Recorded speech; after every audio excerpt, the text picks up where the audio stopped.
Good afternoon, everyone. I'm presenting on behalf of Dr. Christine Prouty, who's a consultant now, Lisa Karn, the founder of Fragments of Hope, and Chris-Ann Hines and Rebecca Zarger from the Department of Anthropology at USF. I do sit on the US board for Fragments of Hope, and this presentation is really doing a deep dive into their startup years.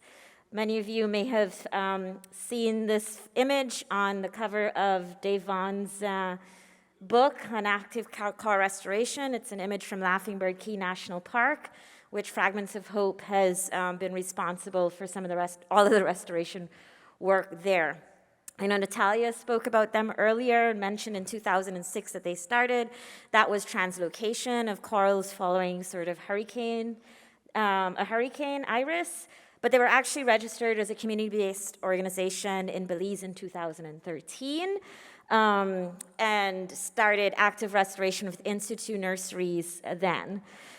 As Sam showed in his diagram for Puerto Rico, you know, there are many different organizations, researchers, donors that interact with Fragments of Hope, and most of them are listed on here, some of you included in this room.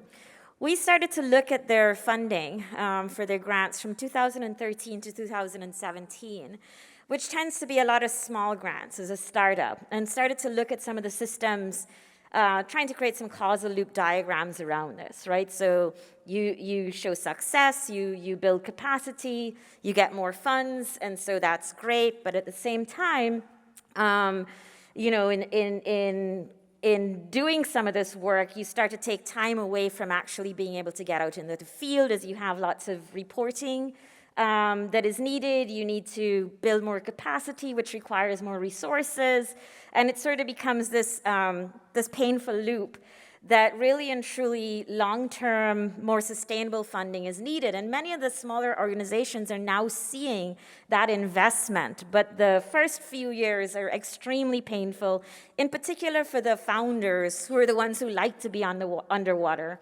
and who would like to do more of the restoration work. We did a deep dive into the funding that FOH had gotten in between 2013 and 2017 from various agencies, which totaled 284,000 Belize, which is a 2-to-1 with the US dollar. The majority of the funds go to paying persons, which is great. And a majority of that funding actually goes to expenditures on the Placencia Peninsula, where Fragments of Hope is located. For those not expended on the peninsula, the majority is still spent in Belize. There is a component on research, which in the first few years has tended to fund the researchers like Dr. Art Gleason, if you've seen his presentation on photomosaics, Dr. Ileana Bombs to do the genetics. And so it's been funding external researchers to help identify what's going on in Belize. We looked at the difference between, you know, the gendered implications of how things are spent, which becomes extremely important for organizations applying for international financing that normally have to show like a gender action plan.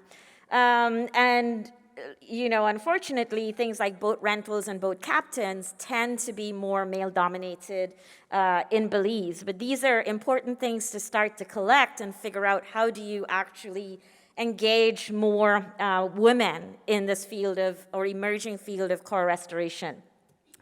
We also looked at, you know, interviewing local stakeholders to see what the impact of restoration has been. In addition to trying to, you know, go to a hotel and say, can we see your bills? Can we see who from FOH has stayed here? We did some qualitative work just to ask, you know, for the comments that people had. So it's sort of like, you know, I'm hosting people, they're doing things with FOH, I'm making money, I'll always make sure that there's room if FOH persons come in.